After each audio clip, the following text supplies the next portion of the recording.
ہمارے چینل ظفر ڈیجیٹل کو سبسکرائب کریں۔ یتیم تھے نا، اللہ نے کلام پاک میں فرمایا نا، الم یجدک یتیما فآوا، اللہ فرماتے ہیں کہ میرے پیارے نبی میں نے تمہیں یتیم پیدا کیا، تو ایک بچے کو کسی نے نہیں لیا، ساری عورتیں کوئی نہ کوئی بچے کو لے لی اور اپنے اونٹ پر سوار ہو گئی اور آگے بڑھنے لگی۔ روایت میں لکھا ایک بچہ رہ گیا اور ایک دودھ پلانے والی غریب عورت رہ گئی، جس عورت کا نام ہے حضرت حلیمہ رضی اللہ تعالی عنہا۔ حضرت حلیمہ خود فرماتی ہے کہ میرا بھی جی نہیں چاہتا کہ میں اس بچے کو لوں، اس لیے کہ جانتی تھی کہ جس کے ابا نہیں ہوں گے تو مجھے اس کے بدلے میں کیا ملے گا، لیکن حضرت حلیمہ فرماتی کہ مجھے شرم آئی کہ خالی ہاتھ آئی ہوں، خالی ہاتھ جاؤں گی تو دوسری عورتیں مجھے تانا دے گی، اس لیے میں نے سوچا کہ چلو اس بچے کو میں لے لوں۔ حضرت حلیمہ فرماتی ہے کہ میں نے اس بچے کو لیا، حضرت حلیمہ فرماتی ہے کہ میں نے اس بچے کو لیا، اپنی گود میں بٹھایا، میرے شوہر بھی ساتھ میں تھے۔ حضرت حلیمہ فرماتی ہے کہ میرے شوہر بھی ساتھ میں تھے، ہمارا اونٹ کھڑا تھا، کہتے ہیں کہ ہم اونٹ پر بیٹھ گئے، اور کس طرح بیٹھے کہ پہلے میرے شوہر بیٹھ گئے اور اس کے بعد حضرت حلیمہ فرماتی میں پیچھے بیٹھ گئی اور میں نے اس معصوم بچے کو اپنی گود میں رکھا۔ تو میرے بھائیو ہمارے نبی کہاں پر آ گئے؟ بیچ میں آ گئے، مڈل میں، بیچ میں آ گئے نا۔ حضرت حلیمہ فرماتی ہے کہ اس ذات کی قسم جس نے مجھے پیدا کیا، ہم نے اونٹ کو بہت چلانے کی کوشش کی لیکن ہمارا اونٹ نہیں چلا، ہم نے اونٹ کو بہت چلانے کی کوشش کی۔ حضرت حلیمہ فرماتی میرے شوہر نے وہ تمام کام کیے جو ایک اونٹ کے ساتھ کام کرنا پڑتا ہے، لیکن اونٹ چلنے کو تیار نہیں۔ حضرت حلیمہ فرماتی میں رونے لگی، جب رونے لگی تو غیب سے آواز آئی کہ اے حلیمہ، جس بچے کو تو نے بیچ میں کیا اسے آگے کر دے، تیرا اونٹ دوڑتا ہو جائے گا۔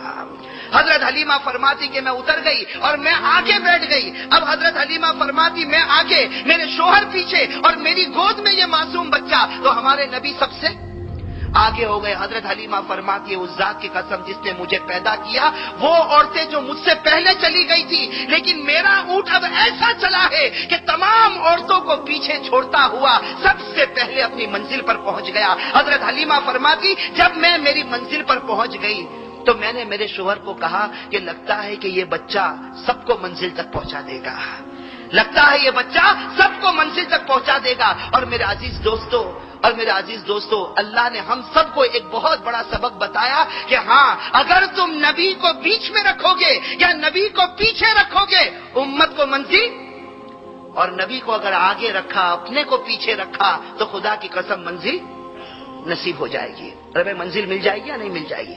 ہمارے آقا محمد رسول اللہ صلی اللہ علیہ وسلم کی شان اور ہمارے نبی کا مقام کتنا اونچا، میرے بھائیو وہ تو ہم نے ہمارے نبی کو جانا نہیں، ہم نے ہمارے نبی کو پہچانا نہیں۔ لکھا ہے روایت میں، تفسیر ابن کثیر میں لکھا ہے کہ ابو جہل کے پاس ایک بت تھا، بھائی بت سمجھتے ہو نا آپ، جس کو عربی میں صنم کہتے ہیں، تو ابو جہل کے پاس ایک چھوٹا سا بت تھا، بہت خوبصورت، اس نے خود بنایا تھا، اور ہمیشہ اس کی عبادت، سفر میں جائے تو اس کی عبادت، حضر میں رہے تو اس کی عبادت۔ لکھا ہے کہ برسوں سے ابو جہل اس کی عبادت کرتا تھا۔ کس کی عبادت کرتا؟ اس بت کی۔ ایک مرتبہ ابو جہل جب مکہ کی گلی میں نکلا تو دیکھا کہ کچھ لوگوں نے ایمان قبول کر لیا، اور پھر آگے چلا تو اسے خبر ملی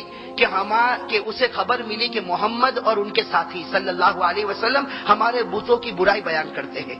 بس ابو جہل کو بڑا غصہ آیا، بھائی وہ تو عرب کا سردار تھا، امیر تھا، بڑا غصہ آیا، غصے میں اپنے گھر میں آیا اور اس بت کو کہا، حالانکہ وہ تو پتھر کا ایک ٹکڑا ہے، اس بت کو کہا کہ تجھے معلوم ہے آج مکے کی گلیوں میں لوگ تجھے گالی دے رہے ہیں، تجھے معلوم ہے لوگ محمد پر ایمان قبول کر رہے ہیں، تجھے معلوم ہے تیری مکے کی گلیوں میں برائی ہوتی ہے، اس لیے آج میں چاہتا ہوں کہ برسوں سے میں نے تیری عبادت کی ہے، آج میں چاہتا ہوں کہ تجھے میں محمد کے پاس لے جاؤں اور تو محمد کے سامنے جا کر آج اپنے منہ کو کھولنا اور محمد کو گالی دینا تاکہ بدلہ برابر سرابر ہو جاوے۔ ابو جہل نے کس کو کہا؟ پتھر کے ٹکڑے کو۔ کس کو کہا؟ پتھر کے ٹکڑے کو۔ میرا عزیز دوستو اب غصہ، پاگل پنا، دیوانہ اب لیا بت کو اور سیدھے ہمارے نبی کے پاس پہنچا۔ لکھا ہے کہ ہمارے آقا محمد رسول اللہ صلی اللہ علیہ وسلم اپنے گھر میں تشریف فرما، یہ بڑے غصے کے اندر آتا۔ ہمارے نبی پوچھتے ہیں کہ ابو جہل کو پوچھتے ہیں کہ کیا معاملہ، اتنا غصہ کس بات کا؟ ہمارے نبی پوچھتے ہیں کہ اتنا غصہ کس بات کا؟ تو ابو جہل نے کیا جواب دیا؟ بھائی ابو جہل نے کیا جواب دیا؟ ابو جہل نے کہا کہ یہ میں بت کو لے کر آیا ہوں، یہ بت کو میں لے کر آیا اور اس لیے لے کر آیا ہوں تاکہ یہ آج آپ کو گالی دے گا، تاکہ یہ آج آپ کو گالی دے گا، آپ کی برائی بیان کرے گا۔ میرے بھائیوں، روایت میں لکھا کہ ہمارے نبی مسکرائے، بھائی ہمارے نبی مسکرائے، ہمارے نبی مسکرائے اور ابو جہل بڑے غصے میں اس بت کو کہتا جلدی گالی دینا شروع کر، جلدی گالی دینا شروع کر۔ لکھا ہے روایت میں کہ اس بت نے ہلنا شروع کر دیا، بھائی اس بت نے ہلنا، کبھی دائیں طرف جھکا کبھی بائیں طرف جھکا۔ ابو جہل جیسے دیکھا وہ بت ناچتا، اس نے بھی ناچنا شروع کر دیا، ابو جہل نے بھی ناچنا شروع کر دیا کہ اب میرا بت بولے گا۔ لکھا ہے کہ تھوڑی دیر میں اس بت کے اندر سے آواز آئی، تو کیا آواز آئی؟ اشہد ان لا الہ الا اللہ واشہد ان محمد رسول اللہ۔ اور پھر کیا کہا اس بت نے، وہ سننا میرے بھائیو، اس بت نے کہا قد افلح من زکا محمدا وقد خاب من دسا محمدا۔ اس بت نے کہا وہ مومن کامیاب ہو گیا جس نے محمد کی پیروی کی، اور وہ ہار گیا جس نے محمد کے دل کو توڑ دیا۔ میرے عزیز دوستو، اب ابو جہل کو بڑا غصہ آیا، اس لیے کہ یہ تو پورا معاملہ الٹا ہو گیا نا۔ ابو جہل کو غصہ آیا، اس بت کو اٹھایا اور اٹھا کے زور سے پٹک دیا، بھائی اپنے ہی خدا کو پٹک دیا نا۔ تو قرآن کریم نے کتنے اچھے انداز میں کہا، قرآن کریم نے کیا کہا؟ ارأیت من اتخذ الہہ ہواہ وَأَضَلَّهُ اللَّهُ عَلَىٰ عِلْمٍ۔ اللہ تبارک و تعالیٰ نے فرمایا کہ ارے اس پاگل کو دیکھو، اس نے خدا اس کو بنایا جو اس کی مرضی کے مطابق چلے، بھائی خدا اس کو بنایا جو اس کی مرضی کے مطابق چلے۔ جب تک اس کی مرضی چلتی تھی یہ بت کے سامنے جھکتا تھا، آج اس کی مرضی ختم ہو گئی تو اسی بت کو توڑ کے ختم کر دیا۔ تو میرا عزیز دوستو، بتانا یہ ہے کہ ہمارے آقا محمد رسول اللہ صلی اللہ علیہ وسلم کی پیروی اور ان کی سیرت پر چلنا یہ ہم سب کے لیے ضروری ہے۔ تو خیر بات کیا ہو رہی تھی میرے بھائیوں؟ حضرت ابوذر غفاری کی بات ہو رہی تھی نا، کہ رات کو مسجد میں پہنچے، اب 2 رکعت نماز کی نیت باندھی اور کس ارادے سے گئے کہ آج رو کر اللہ کو راضی کروں گا۔ میرے بھائیوں، ہمارے دل کو رلا دینے والی روایت ہے، لکھا ہے کہ ابوذر غفاری نماز پڑھتے ہیں اور کان میں رونے کی آواز آ رہی۔ اب حضرت ابوذر نے جب نماز ختم کی تو کیا کہا؟ حضرت ابوذر نے دونوں ہاتھ اٹھائے اور کہا کہ اللہ میں ہار گیا، کوئی ایسا ہے جو مجھ سے آگے بڑھ گیا، اے اللہ یہ کمپٹیشن میں میں ہار گیا، کوئی ایسا ہے جو مجھ سے آگے بڑھ گیا۔ میرے بھائیوں، کتنا پیارا جملہ کہ اللہ میں ہار گیا، کوئی آگے بڑھ گیا۔ حضرت ابوذر غفاری فرماتے ہیں کہ نماز پوری ہو گئی، اب جہاں سے رونے کی آواز آتی تھی میں اس کی طرف چلا۔ حضرت ابوذر غفاری فرماتے چلتا گیا یہاں تک کہ جہاں رونے کی آواز آتی تھی وہاں میں پہنچا تو رأیت بلالا، میں نے بلال کو دیکھا کہ سجدے میں رو رہے ہیں۔ میں نے کس کو دیکھا؟ بلال کو دیکھا کہ سجدے میں رو رہے۔ ابوذر غفاری کہتے میں بیٹھا رہا، انتظار کرتا رہا، بلال سجدے میں روتے رہے یہاں تک کہ بلال نے جب سر اٹھایا تو ابوذر غفاری فرماتے ہیں کہ میں نے سلام کیا، اندھیرا تھا، بلال نے مجھے جواب دیا۔ حضرت بلال نے پوچھا کہ ابوذر تم ادھر کیسے آ گئے؟ حضرت بلال پوچھ رہے کہ آدھی رات کو ابوذر تم ادھر کیسے آ گئے؟ ابوذر نے روتے روتے کہا کہ بلال جو کام کرنے تو آیا وہی کام کرنے میں بھی آیا ہوں، تو تیرے خدا کو راضی کرنے آیا تو میں بھی تو اپنے خدا کو راضی کرنے آیا ہوں۔ بس جب یہ بات کہی تو بلال نے کہا کہ اچھا جب تیرا مقصد اور میرا مقصد ایک ہے تو حضرت بلال نے کہا کہ ٹھیک ہے اب میں دعا کروں گا تم آمین کہنا، پھر تم دعا کرنا میں آمین کہوں گا۔ میرے بھائیو وہ کیسا زمانہ تھا۔ حضرت بلال کہتے میں دعا کروں گا تو آمین کہنا اور تو دعا کرنا میں آمین کہوں گا۔ میرے بھائیو میں پوچھتا ہوں کہ بلال اور ابوذر نے کون سا گناہ کیا تھا؟ بھائی کوئی گناہ کیا تھا؟ حضرت ابوذر غفاری رضی اللہ تعالی عنہ نے منظور کیا کہ ٹھیک ہے اب حضرت بلال نے دعا مانگی۔ میرے عزیز دوستو لکھا ہے رو کے دعا مانگی، کیا دعا مانگی وہ تو نہیں ملتا، لیکن ہم دعا کریں کہ اللہ بلال نے جو دعا مانگی وہ ہم سب کو نصیب فرما دے۔ حضرت بلال رضی اللہ تعالی عنہ نے رو کے دعا مانگی اور ابوذر آمین آمین کہتے رہے۔ پھر حضرت بلال نے کہا کہ ابوذر اب تم دعا مانگو میں آمین کہوں گا۔ اب حضرت ابوذر نے دعا مانگنا شروع کی، مانگتے گئے۔ میرے بھائیو اصل بات مجھے یہ بتانا کہ حضرت ابوذر نے ایک دعا مانگی تو بلال نے آمین نہیں کہا۔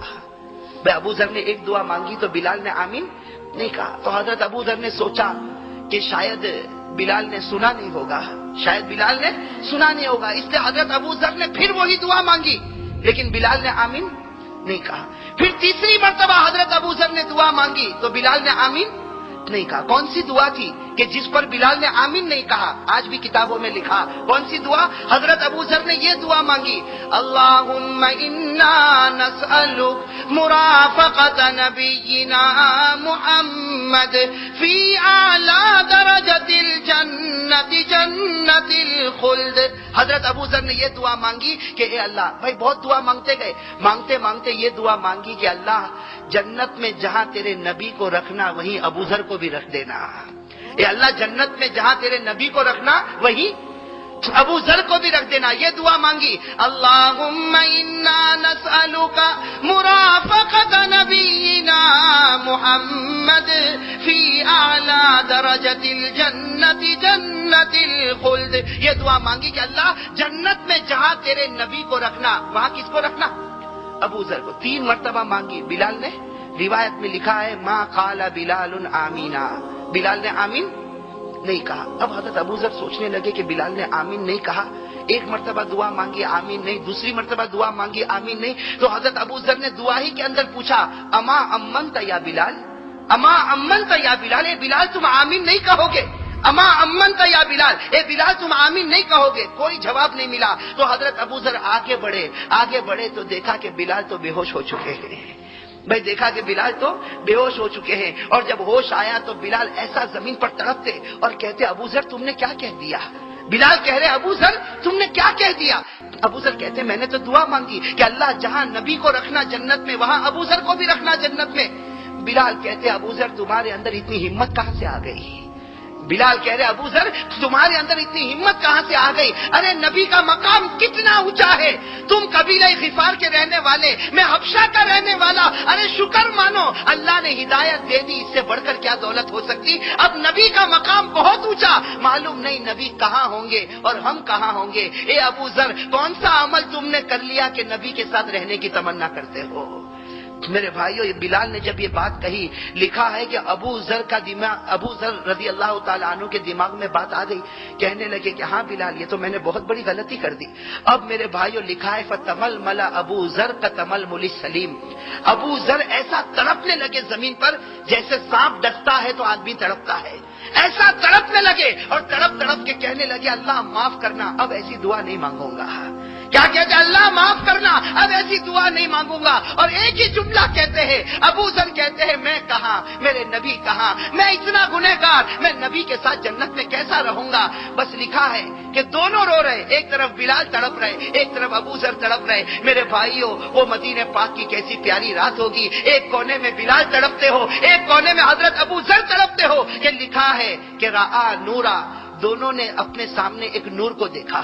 بھائی دونوں نے دیکھا کہ ایک نور نظر آیا تو بلال ابو ذر کو دیکھتے، ابو ذر بلال کو دیکھتے کہ یہ نور کس بات کا؟ اس لیے کہ اب تک تو اتنا اندھیرا تھا کہ بلال کو ابو ذر کا چہرہ نظر نہیں آتا، ابو ذر کو بلال کا چہرہ نظر نہیں آتا، اور اچانک نور نظر آیا. دونوں کے دونوں کھڑے ہو گئے. فرماتے ہیں وہ نور نہیں تھا، وہ ہمارے نبی صلی اللہ علیہ وسلم کا مبارک چہرہ تھا، اور ہمارے نبی مسجد میں آ رہے تھے. رات کے وقت میں ہمارے نبی آ رہے تھے. وہ دونوں کہتے ہیں کہ خدا کی قسم نبی کے چہرے نے پوری مسجد کو اجالا کر دیا، نبی کے چہرے نے پوری مسجد کو روشن کر دیا. یہ دونوں کہتے ہم نے اس نور کو دیکھا. کہتے ہم دوڑتے گئے. کہتے ہم جب دوڑتے ہمارے نبی کے پاس گئے، ہم دونوں کے چہرہ آنسو سے بھرا ہوا تھا.